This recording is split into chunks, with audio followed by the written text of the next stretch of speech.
long-time royal watcher, Jennie Bond, who joins us now. Jennie, what do you make of what's been announced in the last half an hour or so?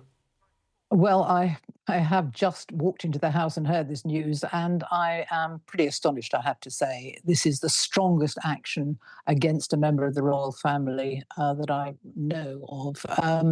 And I think that the king is acting very much here in harmony with public opinion, media opinion, and parliamentary opinion. I think when we had those three forces lined up together, and I've never seen as much criticism of a member of the royal family as we've had of Andrew, even to the point that over last weekend, I was feeling a touch uneasy about being part of that pylon on Andrew, wondering just how far it could go. So I am very glad, actually, that the king has taken this action now, has put a most decisive line under it and between him and his brother. It must have been an extraordinarily difficult decision, but it is the correct decision. And I think it is significant that in the statement, the king and the queen point to the victims of the abuse, and that's what they want this to be about, more than the reputation of the royal family. But by doing this, they have alleviated some of the damage that's been done.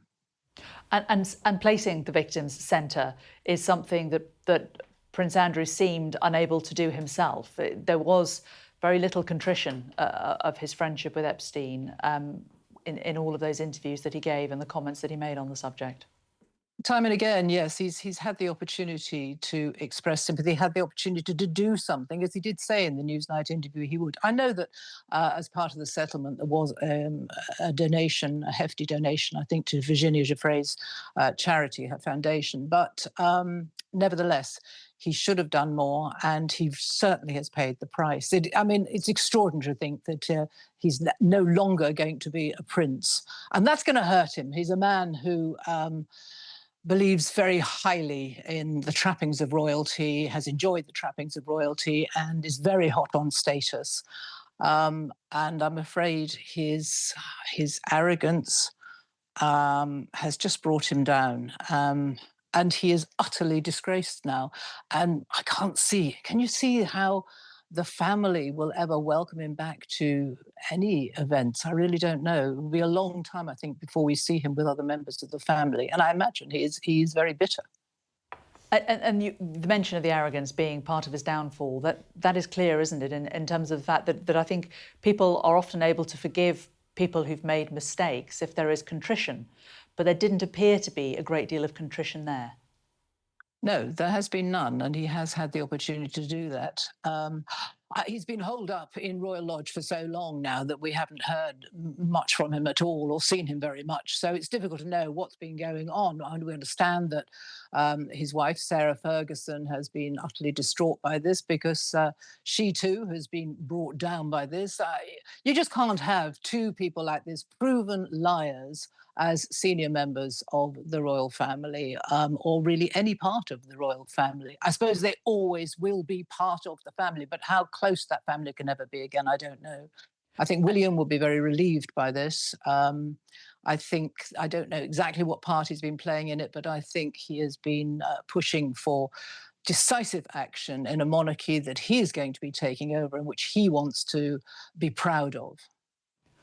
Yet it does seem that there will be some kind of appropriate private provision from the king, it is understood. So, however bad relations are, the king now seems to understand that it's going to be up to him to look after Andrew, and that money can't come from crown money, it can't come from the public purse. No, because there was a genuine public interest here about Royal Lodge being part of the Crown Estate. It does need to be let out, if it's going to be let out, or at a commercial rent. And that does not appear to have been the case by any means over the past 22 years, because the vast part of the profits from the Crown Estate go back to the Treasury and therefore fund the things that taxpayers need funded. So there is a public interest here. So he'll be housed privately on the Sandringham Estate. There's a very nice farmhouse there, very nice indeed.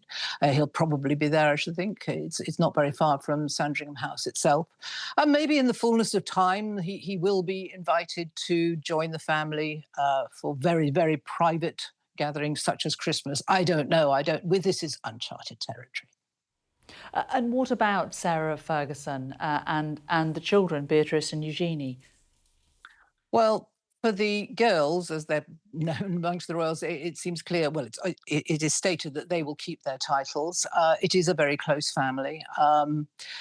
It's going to be enormously hurtful for all of them, obviously, and difficult for all of them. But I think they will remain loyal to their parents. Sarah Ferguson, I don't know where she's going to go. I've always thought that they would go hand in hand into whichever oblivion they were going into. But it seems that there are reports that she wants to go her own way, or they want to go their own way. I don't know. But look, they're grown people. They're grown ups. They have plenty of money by any normal standards. And they should be able to stand on their own 2 feet. I mean, Andrew really shouldn't need his big brother to look after him financially or in any other way. And neither should Sarah expect that her ex-brother-in-law should fund her way of life. I guess that some would argue it'd be pretty tricky for them to go out and get normal jobs. Yes, probably would be, but I cannot imagine they don't have the funds to manage some kind of existence in. I mean, they don't need vast mansions, do they? They can just have, 4 or 5 bedroom, 2 bedrooms houses. Actually, probably would be fine. I've said publicly before, perhaps Andrew, who will get £500,000 under the terms of the Crown Estate lease in reparation for the money he shelled out for the renovation of Royal Lodge. I mean, £500,000, that might buy you a little place in Woking, for example, nice line in pizzas there. So who knows? Being mischievous. We like it though. Jennie Bond, thank you very much for joining us.